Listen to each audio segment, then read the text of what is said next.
Welcome to episode 2 of the read-along book club of Brian Catlin's The Vorrh.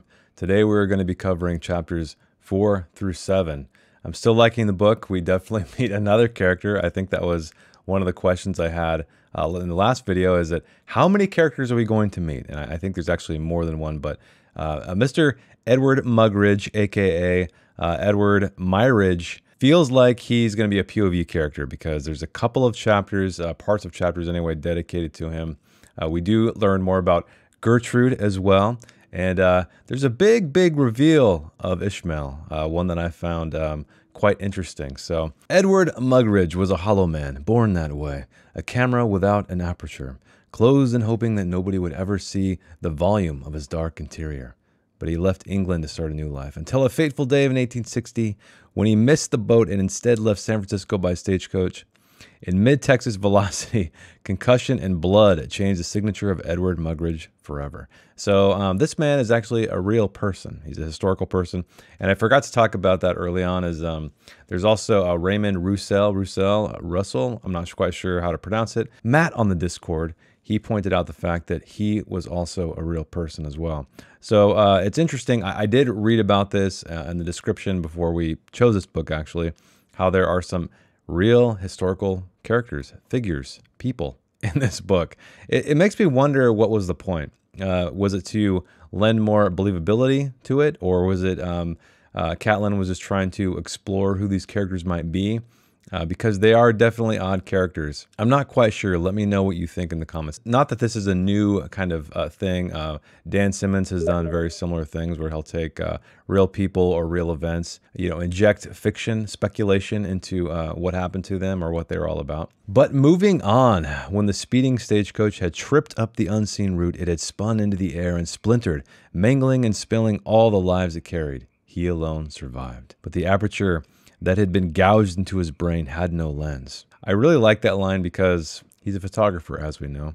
He, in fact, is a very famous man who captured the first image of a running horse, which we'll find out a little bit later, the technology he develops for that. But after 15 months, he took the compensation from the stage company and set sail back to England to find a cure or a focus. So first, he changed his name to Edward Mugridge. Second, he sought a doctor. So this man, in fact, did change his name to Edward Mugridge. The Edward was spelled differently, I believe, in real life. I think it was like E-A-D-W-A-R-D, something like that. Anyway, he adopted these because, like I said, he felt they were more Anglo-Saxon, more ancient. So he's a very eccentric character, as well as the Mr. Roussel guy, the writer. But at times, the river could not be seen at all. The vast activity smothered it. Oh yeah, this is when he goes back to England, and he sees just all of this stuff. So, and the detritus it bred was like a rough woven carpet heaving over a secret turmoil. So he's gazing at the River Thames and just is overwhelmed by what it has become. But Dr. William Withery Gull was on a schedule. His consulting room sat high on the brow of a building facing the river. This is the gentleman he goes to. And Mugridge sat and proceeded to relate his medical history, the condition of his skull since the accident, the shifts of perception. "Tell me," the surgeon said, "when you came after the crash, what sensations did you feel? What sensory images do you remember?" "I smelled cinnamon, and everything was blurred, like double exposure for days." "What's this double exposure?" "Oh, it's a term used by photographers. It's when two images are fused together, one picture on top of another." "And how do you sleep?" "Badly, sometimes not at all." So the doctor was definitely not surprised at that, considering what this man has been through. "But sleep is a complex matter. The body only needs an hour or so, but the mind requires more, and so the soul sometimes becomes involved and greedy." But then the surgeon moved across the room to one of the glass-fronted cabinets and selected an instrument from within. Both his hands worked the device, bringing his face so close to Mugridge's that each could smell each other's breath. That made me laugh because if you'd ever had, I require glasses or contacts. I'm not wearing them right now. But you get in this very weird position when the doctor's, examining your eyes. He's looking at you through this device. I don't remember what it was called, but you just hear like this nostril whistling at you, and I really related to this sentence here because yes, I have smelled the other doctor's breath and heard his whistling nostrils as well. But we learn it's a peripheroscope. We learn it's a peripheroscope. I can't talk. I'm sorry. It's late here. It's late here, guys. But this will just be like a photographic portrait, he said mildly. Now look through the central panel on the window and focus on the dome. So when the motors were stopped and all movement ceased, the day had vanished. So they'd been doing this for all day long, I guess. So that's a hell of a thing. It kind of reminds me of when they first did X-rays. I didn't realize this until I saw the Nick by Steven Soderbergh, where the invention of the X-ray happened on that show. Not part of it, but just kind of a side story. And you had to be exposed to radiation for like 45 minutes or something, and they didn't realize that's not such a good thing back then. But the continual dull pain in his head had gone, and he felt exhausted. A growing sense of euphoria was making him feel weightless. It's the angels, Gull said. The angels of silence that hide between the whispering gallery and outer dome of the cathedral. They have crossed the Thames and are fluttering in your head. It's quite normal to feel a little dazed, but your eyes are miraculously undamaged. The zygomorphic bones of your face conducted the impact of the accident backwards and upwards into your brain. I surmise that the force of the shock was considerable, but caused no long-term structural damage. And then he asked him if he is going to plan a trip back to America, and of course, he's going back. Will you send your fee? Mygridge remembered to say. No, I think not. We will meet again, and I might have a favor that needs your skills. Read this in the future. And he gives him a white envelope. And this is when we get to learn the contents of this letter. So on a ship back to America, Mygridge had opened Gull's letter. Gull in his I don't know why I can't say this word. Peripheroscope. Peripheroscope. I know it's like periphery. Had cured a chasm in him. It would be another 3 decades before he could thank the physician and offer his services in return. But he would head north into the Yukon, then west to roam the open plains. He knew this because he had already seen it all in the space where the pain used to live, projected brighter than life itself. Away from the public lighting of the ship, he opened Gull's crumpled envelope again. What you will see in this afterburn of my investigation and suggestive treatment, it will manifest as an absence in your mind, a glowing hollow that will sometimes disturb you, but mostly it can be ignored. It is the negative of the dome that you looked into for so long in my rooms, and my joke about angels was only partially a jest. I will not prescribe drugs to clothe its manifestations, nor will I nor to banish it. I suggest hard work at your given science, fresh air, and large quantities of solar and lunar light. After a while, the form of this genie will change, and you and it will live in unity. I wish you good health and success with all your endeavors. W.W. Gull. He's talking about like an after effect, an after image of some kind, but we do know that Mr. Mygridge, he definitely gets up to some business. Upon arrival in America, he followed a doctor's advice to the letter. He was so far removed from the human society that he had almost died of starvation 3 times. A legend of this thin man's endurance had begun to spread across the Great Plains. So he goes off adventuring, doing all kinds of things. But it was said that he was hunting stillness, and that instead of picks or shovels, guns or maps, he carried an empty box on his back, a box with a single eye, which ate time. Some said he carried plates of glass to serve the stillness on. He would eat with a black cloth over his head, licking his plate clean in the dark. So this got me wondering, is this the guy who takes a photo of Sungali's grandfather, who traps him in the glass that he sees in the museum? I guess we'll find out. I'm really confused about the timelines. I don't know if it's a bunch of different timelines or if it's a singular timeline and we're just kind of all over the place. The other whites said his box stole the souls as he placed before. He had found a race of humans that he could tolerate, and they welcomed him into many clans, even though he was a lost one, all in caps. He was allowed to photograph the great chiefs and their medicine men, photograph the ghost dance even. And he sent back to England prints of lonely desolation, stunning landscapes of untouched gigantic purity, and pictures of powerful, noble men. Mygridge began to feel himself healed. His growing confidence stood upright in the hollow lava beds of the flat plains of the Tule Lake. And so he became the official photographer for the U.S. Army. And he went back to the city lights and the crisp linen of San Francisco to embark on the joys of marriage, parenthood, and murder. So we do learn about his very sad marriage and subsequent murdering coming up very soon. I believe it's in the final chapter in this section. Moving on to chapter 5. For Gertrude Eloise Tulp, the quietness of the house was a thrill, heightening her expectations and making tiptoeing room to room all the more delicious. Some years before, she had read the telltale heart in its third impression, taking in Poe's descriptions of cunning and standing alongside as his protagonist crept in to watch the victim sleeping. And she's infatuated, almost mimicking what he wrote about in that story. But she thinks that he truly understood the control and vision of a superior intellect, one that was ultimately engaged in the divinity of its own development. So she is going to explore this house, this Cooler Brunnen, something like that. But armed with a bullseye lamp, she listened for the sound of humans. She almost missed the locked door in the basement. We know who's in the basement. It is Mr. Ishmael. But something was different about this lock. The inner workings were more resistant. It was a sinister latching, a set of left-handed tumblers, cunningly set in right-handed lock. But she's awesome. It yielded. She peers into the murky depths of the basement, and something in it lived, she notices. Something was down there, hiding under the house. And now we are in Ishmael's perspective, who is about to just completely freak out. All kinds of bad stuff happens to the poor little kin here. Ishmael's demands to practice mating had increasingly punctuated their daily lessons. This is a very horny kid. But I mean, I guess most kids are horny at this age. Not that I know how old he is, but he seems to be a young, strapping lad. But some days they mated for hours. It's a good thing he's not with a real woman in this case, right? Because that might not work so hot.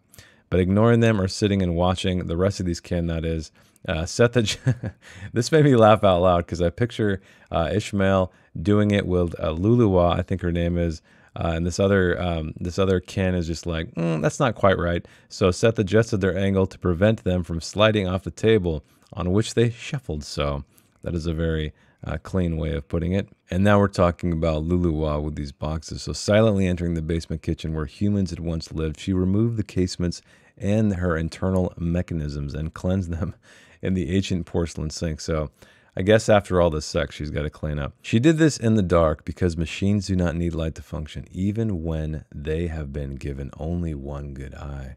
So that's a nice little clue to the reveal that's about to happen. The sound of the water made Gertrude start. Now she really knew there was someone else in there. Poor little Lulu was about to get it, but her toes delicately testing each step for betrayal before trusting it with her load as she's creeping down the staircase. It took her more than an hour to make her descent, and she stood in the doorway and listened. But then she saw the light in the cupboard. She picked up the crowbar and without hesitation levered the stoic door open, and she bent her height into its tunnel and started to walk crawl. So we have a very small space here, and we know that spaces are very significant to Ishmael, but neither Abel nor Luluwal noticed the door in the wall begin to open. Her involuntary spasm unhinged the door, sending it flapping into the startled room. The brother and sister jumped to attention, but holding the crowbar poised at breast height like a hesitant truncheon. She was just about to speak when Abel opened his jaws and let a loose, high, sibilant shrill. An alarm, one might say. But Ishmael awakened by the commotion. But then Ishmael sees her, and her face provoked, Gertrude's face anyway, provoked horror, and he dryly retched at her deformity. She had 2 eyes. Oh my God, what does this mean? Then he feebly warbled, "Oh no, oh help!" Abel became unleashed by the pathetic command and took 3 fast paces toward Gertrude, but the other kin converged behind him. Crowbar splintered his neck and shoulder. Poor Abel. But Gertrude was instantly reminded of her dissections of beetles years before. But the boy moaned and covered his eyes against the ugliness of the giantess symmetry. Oh my God, she has 2 eyes. It's so terrible. But then the kin retreated. They're kind of like walking backwards, though, without turning, creeping away. But they reached the door and disappeared beyond it. Luluwa was the last to leave, and just before she disappeared forever, she glanced at the boy, who felt her eye, but turned too late to see her. All that was left of his protectors was a door closing behind them. You know, I mean, they're all his protectors, I guess. But she was very sad in Luluwa because she clearly has a special connection with him. But the woman's voice boomed in a sluggish yowl. It was hideous but human. So this is from Ishmael's perspective. He's taking in this hideous woman with 2 eyes. Misinterpreting his disgust as fear, Gertrude tried to say something kind to the imprisoned child, and she saw that he was not a child, but a stunted adolescent, diminished and grossly deformed, but very human. Gertrude had cautiously begun to cross the room to make eye contact with the youth, and she moved slowly past the leaning remains of Abel, spilling the remnants of his fluid in a noisy pool. It triggered an unexpected rage in Ishmael. But they had left him, so he is finally quite upset that he's been completely abandoned. But his confusion and anger were meeting at a crossroad. But Gertrude, she tries to calm him down. "Shush now. You're safe. Those creatures are gone, and I will protect you. They were my family, my friends. But Gertrude was incensed, not for another second, when she let those abominable puppets stay in his deluded head. They are monsters keeping you here, away from your own kind. They are abominations. They will be found and destroyed for what they have done to you and your poor face. Don't move, she said. I'll be back soon. So this kind of confused me a little bit, because at first I envisioned it as like they cut out his other eye, maybe, and maybe that's still the case. I don't remember if they get in any more detail about his single eye, or if he literally is a cyclops with a big fat eye in the middle of his head. I don't know. Let me know if I missed something in the comments, please. But a resonance sounded towards her, a solid emptiness that told in silence this was the infamous well. And she shouts into its length, "What?" The word found itself in her mouth without passing through her brain. The reverberation of "what?" crashed up the stairs. As the echo still shuddered, she jerked back into life and bolted. And then she goes back, slithering on the congealing fluid that had once been poor Abel.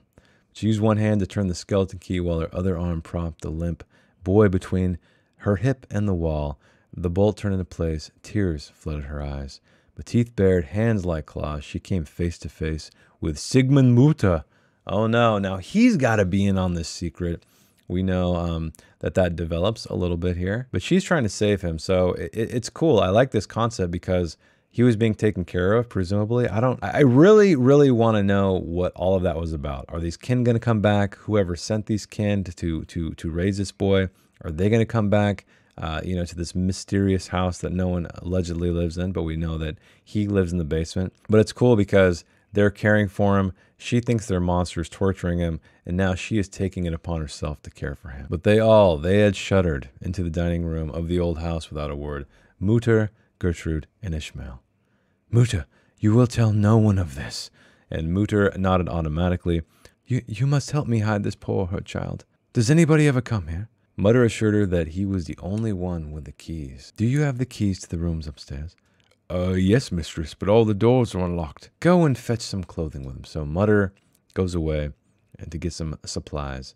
2 hours later, the boy was dressed in hand-me-downs from Mutter's children. They had eaten, and the room was warm.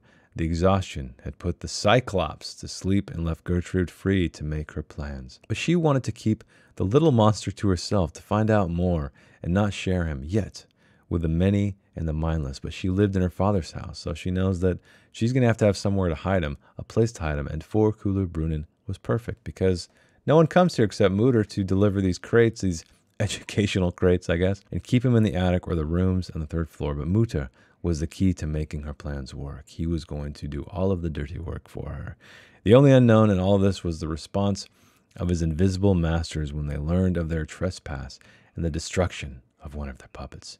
Indeed, I want to know who is setting this whole thing up and what is Ishmael's part. I think that's the one thing about this book that's, I don't want to say frustrating, but I guess a little frustrating, is there's so much setup so far. And I know we're not even 100 pages in. I think we get to 100 by the end of this thing, but I guess I'm just so used to shorter books. Maybe that's it. And like things kind of moving along, but maybe there's just so much content here that it's a very slow burn. But she did wait. Gertrude waited for their appearance, but it never came. So maybe they'll never show up. I think they're going to show up. But she told Mutter to bring tools, locks, and a gun. But after 3 hours and a lot of banging and sawing, he returned relieved to be out and buoyant in his fulfillment. The remnants she had so horribly described were gone.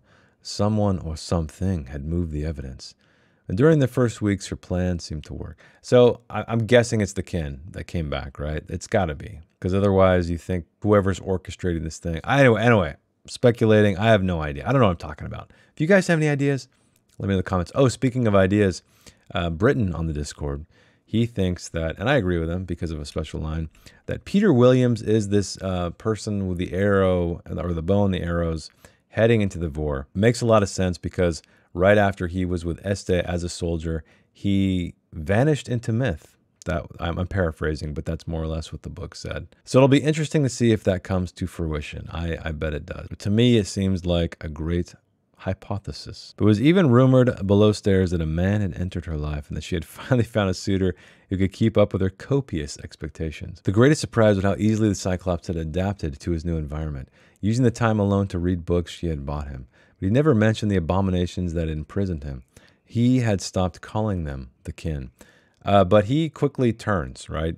He grows to the size of whatever he's in, like a goldfish, as she describes right here very shortly. But he also misses them. He's tired of learning from these books. But it was the 5th week, and that she noticed Ishmael was beginning to grow more literal ways. By the 7th week, he had outgrown a second set of new clothes. She wondered if it was the room. She had seen something like it, as I mentioned, a goldfish in a glass globe, but he was growing to fit the proportions of his new space. He started to become listless and morose, finding her visits less and less interesting. So it's interesting, like with the course of like 2 paragraphs, again, this is very expository, so maybe that's okay, but he definitely changes his tune. "Where have you been?" he said in a cracked and guttural voice, 3 octaves deeper than she once knew. "Why have you been so long away?" "I'm sorry, the rain was very heavy and my class ran on, so..." "Your class?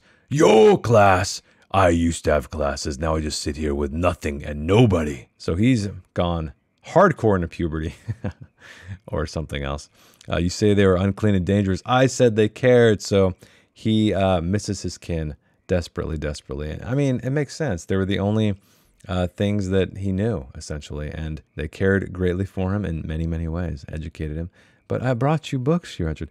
"Books are nothing. Your books are nothing." And he says here that he was taught with care, taught with meaning, and he does not find any meaning in what she is giving him. But finally she says, "I will teach you." And he just grunts. And now we are on the next day, and it is still very wet with rain.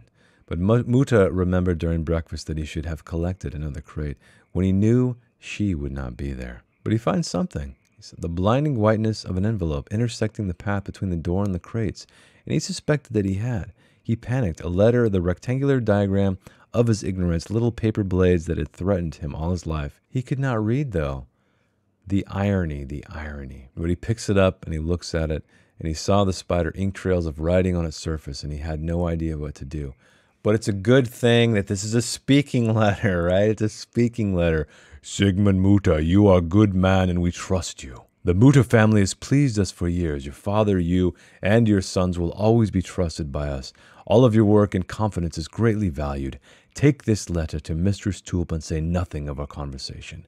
You are protected and your family will endure." So it's kind of crazy how he's been doing this work for generations, or his family's been doing it for generations, and this mysterious letter shows up and he doesn't really know his employers. But this is the letter. This is what it reads. G.E. Tulp, you have committed the crime of trespass, housebreaking, and false occupancy. You have corrupted my servant. Nobody knows of this, nor do they know of the other acts that you have undertaken to perform. I do. However, I want the same as you, silence. You are in my house, and you have my child. I was at your birth. Your parents are in my knowledge and influence. Do not doubt this, or you are lost. You will be trusted to follow your own plans. You will be protected. Do not leave or subtract your stolen responsibility. I will speak to you again in 1 year. Okay, so presumably that is the master of the kin, I guess. We don't really know, but there's some magic going on if Mutter could hear it and he couldn't read. Which brings us to chapter 6. I walked for days. The land has become depopulated. It is a country of the old, tending their patches of earth out of habitual purpose. There are no young people to reset it. The young have left for the cities. I was never a huge fan of these chapters until now. I really love this one because I feel like there's some deep meaning in all of this, about all these old people that are cast out. All of the young people have left. I remember there's a section in here, which we'll get to, where, you know, old people are left out in the rain because they're useless. But it will take me 3 days to clear these places, another 3 or 4 to cross the low mountains and be farther out at the rim of the wilderness. We had lived in this place for 11 years. This is the breath of the sickly wind called Borrascio by the natives of the land, a wind that sucked rather than blew its hot inverted breath, giving movement but not relief. So he's traveling across these strange barren lands. But this was the reason we lived here. Este said the isolation was part of the treatment. What treatment? But she knew it was their action that influenced the minute physical and the immense mental and spiritual spaces inside human being. But I take shelter in a dugout shepherd's cave at the edge of one of the poorest village. In this domain of lizards, flies, and cacti, the human signatures were being erased. There are still remnants of occupation, a low bed or a table blocking the far end, a few tools bearing the labor scars of generations, a car wheel, its tire worn smooth, dry sand-encrusted empty bottles, and a few exhausted shotgun cartridges. This is a weird place. I don't quite know where he is. We know he's venturing toward the Vorrh, shooting these arrows, but I'm not quite sure. I feel like this entire chapter is metaphor, to a degree anyway. But the village is awake and active, people darting from one house to another as the sky opens and torrents of rain fall to meet the rising earth's unbridled appetite. And I can't stay outside of the circus vortex, so I carefully stash the bow and other goods high in the cave, away from the flooded and the beasts. But the old man tugs at my sleeve and clears my vision. He has started to work on another stream and needs my help. We continue directing the water for 2 hours, soaked to the bone but satisfied. The family of the old man insist I join them in their dripping home. But here is where it's talking about the old people, that they are a burden on their poor economy, becoming increasingly incapable of work. So once past their useful stage, they are given to the mercy of the spring gods and placed outside their homes with food and drink for 3 days. That's pretty messed up for your elders. Come on, guys. But a quarter of the old will die during the coming weeks. Night chills, influenza, or phenomena being the divine intervention. The rest will be celebrated, fed, and honored for another year. In the afternoon, I say my farewells and return to my cave, where I sleep a peaceful and dreamless journey. So, I don't know, man. He's in these isolated lands. It was raining. These poor old people, what's left of them anyway? They're set out in the rain to see if they survive, all right? And if they do survive, they're fed and honored for another year, because all of these young people, they don't respect their elders. And now we're back with Svengali. He knew his prey would have taken one of two routes. But approximately a day and a half's walk from the city, there was a scarred bridge attached to a working mill and a scatter of huts. So he goes there and he hangs out and he kind of scopes out the place. But the mill and its attendant buildings had an equally murky history. But he had visited the mill to smell its interior and the purpose and strength of its occupants. He knew their number, color, and creed. He had hidden his motorbike in the tall bamboo by the side of the river. But he takes a seat, the black man's seat as noted here, against the wall in the shadows. He instantly recognized 3 of the occupants as assassins. Tugu Osenti. And we know here, or we find out here, that Osenti had been dismissed after allegations of torture. But since then, he was known but not proven that he had murdered for money and sometimes for satisfaction. And this is an interesting feature we didn't know about Svengali, but he would not recognize Svengali, who had been much younger and clearer skinned then. His teeth unsharpened the last time they were face to face. So Svengali's got some crazy monster teeth right now. And Osenti's consorts were twins, thin, white, and edgy. They had the suddenness of small reptiles. Their eyes and hands twitching constantly, Svengali knew from experience that twins have the ability to think as one. But there's a strange man at the bar. He's sitting there. He's tall, he's thin, erect and pitching indifference. His spine was the straightest thing in the room. Sipping the clear fluid from his glass with a long bamboo shoot, he drank without using his hands. Kind of a funny image, which hung limply at his sides. He gazed before him into the rack of bottles behind the bar, their rears reflected in the mirror that held the slumped room in its cracked, misted eye. The tension in the stuffy room was congested with human silence and the twitching of the dog's dream. This is really weird right here. So we get I think it's a singular sentence of what's going through a dog's head. I love it. I thought it was hilarious and interesting at the same time. I'm not going to read this entire thing for you guys. I don't think YouTube would like some of the things it says. Like this dog's having sex, noting that still the kids laughing, but they run for my jaws, claws, the ground, teeth. So searching the balls empty, sweet, she stills in my nose, mouth, blank. But anyway, after this crazy dream of the dog, it's a very sex-filled dream. It's a very ball-chasing dream. It's a very upset at the kids dream. Svengali saw there were no weapons propped in the rack by the door, which meant that everyone carried concealed ones. But he read the men, then examined the room to measure the dimensions of the fight, flight, the exits, and the angles of possible violence. So he is sitting here calculating every little possibility of what could happen. But Asante turned in the presence of a stretch, tilting his head to look directly into Svengali's shadow. But I feel as if I have been asleep too long.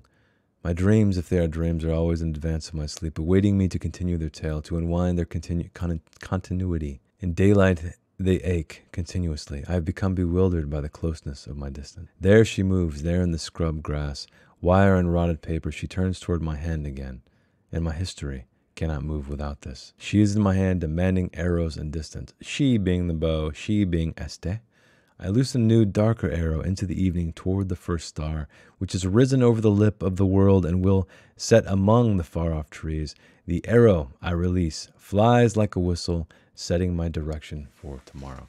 So a brief aside of our wanderer, who may or may not be Peter Williams, shooting the arrows from the bow made of Este into the Vorrh, directing his journey, I guess, even though I remember way back when she told him that it was for another bowman. So I'm curious if that's going to affect anything. But Svengali, whilst the afternoon arrived, he had moved his camp again. He sat by the fast water, enjoying its speed, but mostly saw a painted picture of it, the one that hovered at the end of the water. A bearded man stood in a cave. Now, we do remember the bearded man in the church, I believe, right? That, what's his face? Sile Cor, something like that. I don't remember. The Frenchman's little tour guide. We saw that in the church. The protector of the forest, I guess, or the father of the forest.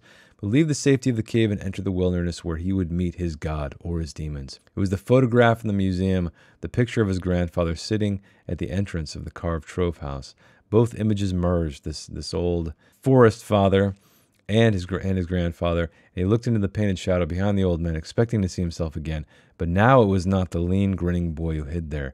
It was the huge, unfolded wings of the man he had remembered as a saint or a prophet. They filled the space inside the cave and were far too large to ever squeeze through the jagged entrance. Svengali opened his eyes wide, recognizing at last the expression on the bearded face. And now we are introduced to another strange, very violent man named Sidrius, and he has slowly prepared himself at the back of the inn, deep in the animal shadows of its primitive architecture. He moved his large hands around his cane and adjusted his hat and the side panels of his green glass spectacles. So I'm pretty sure that's the guy at the bar, right? He had a cane, I believe. Correct me in the comments, please. But he stood 3 heads taller than they, implacable and deadly calm. The twin with the earring was rehearsing a suitably caustic and insulting address when Sidrius' left hand crawled around from the side of his body to the small of his back, and he stopped suddenly. One outstretched finger pointing menacingly toward them, statue-like in accusation. So these twins that Svengali already mentioned, I don't know, this dude, he just points at them, and he's like, come on, let's do this. And they ask, why are you pointing at, you stick-legged cunt? He said as he approached his hand, we'll cut your lungs out, yo. But both hands were now pointing a digit at each twin. And with a voice like a paper cut, Sidrius says, divided one, you have died. And he drew the blade slowly from the cane with great deliberation. And we notice here that there are words engraved along its length. And then one of the twins charges, his eyes locked on one of the blade's shining words. Truth, is that a Terry Goodkind reference? I don't think so. Have any of you guys out there read The Sword of Truth? I read it a long time ago. I don't remember much about it, but I do remember the word truth was on the hilt of the sword.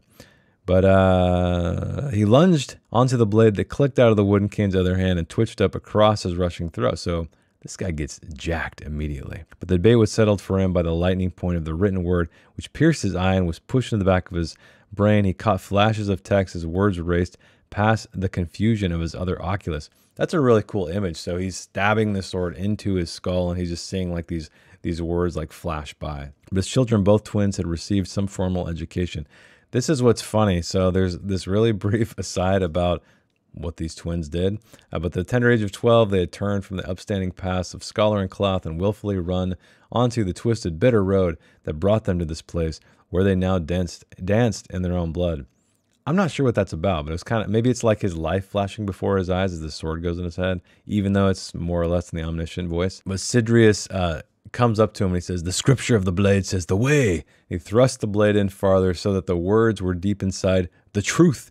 The point grated and stopped against the bone of the skull and the life. And with this, he brought the other hand down, pushing steel through bone, skewering the blade's length through the bobbing head. He twisted the blade, the words vanishing with a crunching sliver.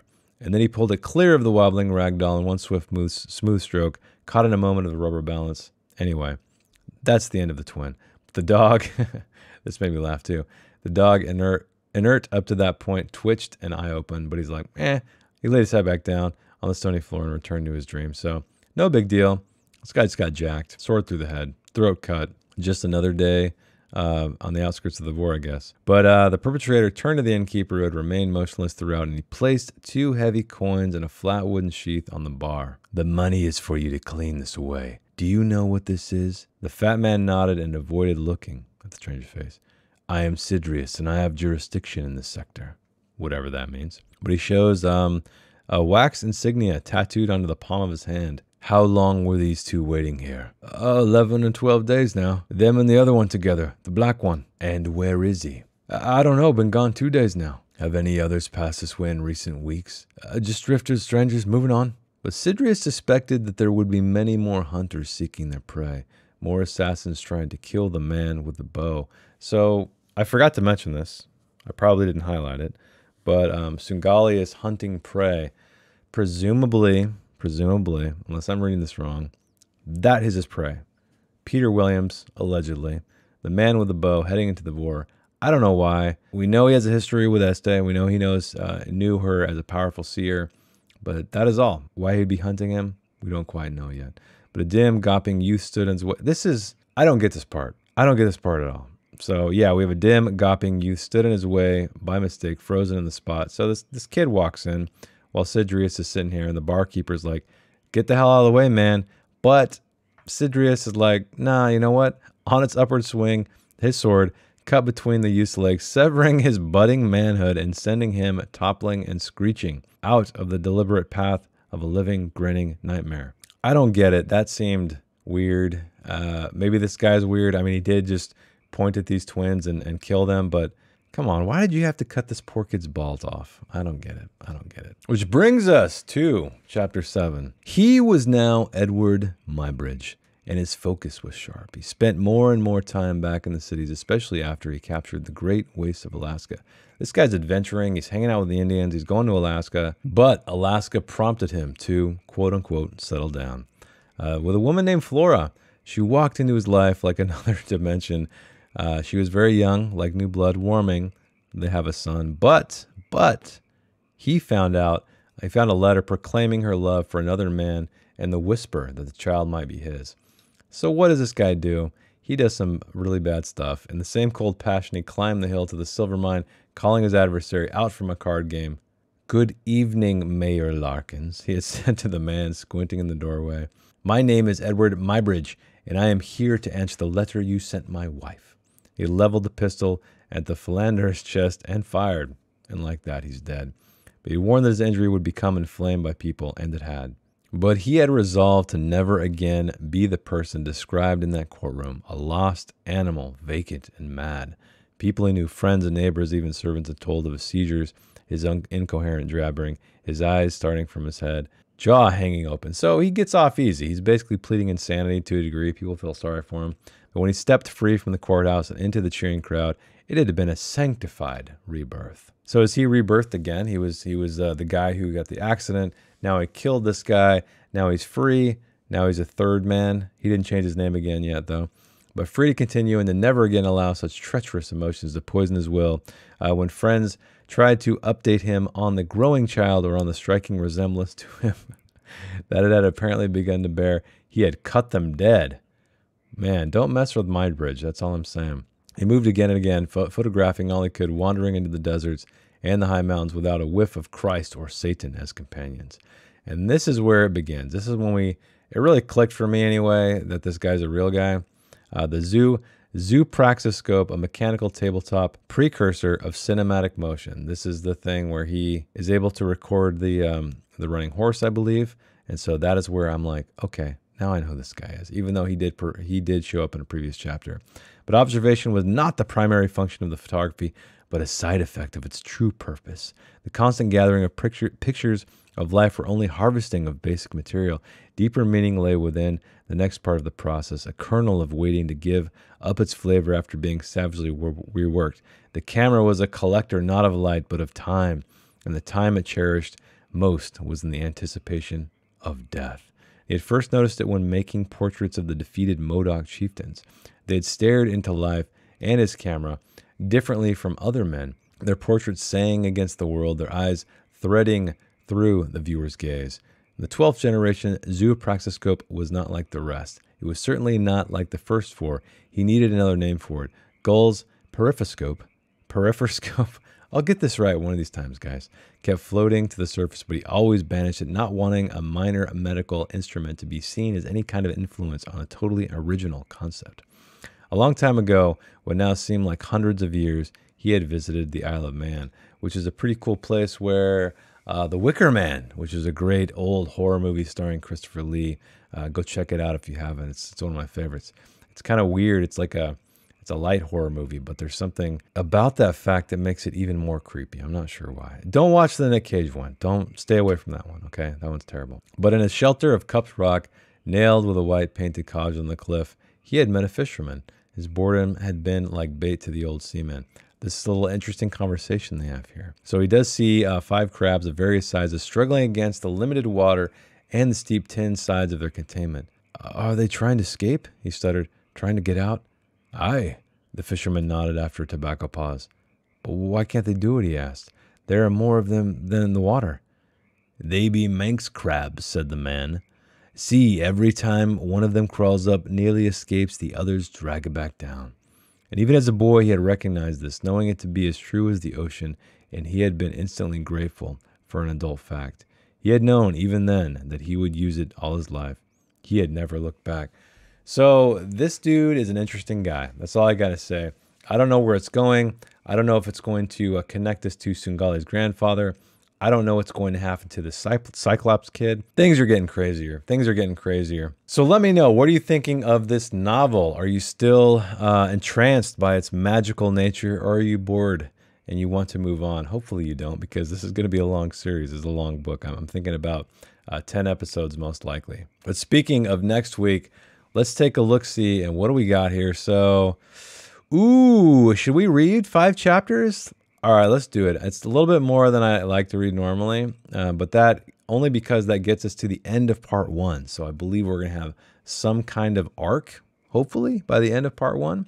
There are a total of 3 parts in this book. So yeah, maybe by the end of part 1, we'll have a lot more to talk about, aside from these very, very interesting characters and very interesting circumstances and events and all kinds of weird magical stuff. So again, like I said, let me know what you're thinking. Did I glaze over stuff? I probably did. This is a lot to go through, but let me know in the comments if I missed something. And also, of course, how you're liking it. And I will see you next week with chapters 8 through 12 of the Vorrh.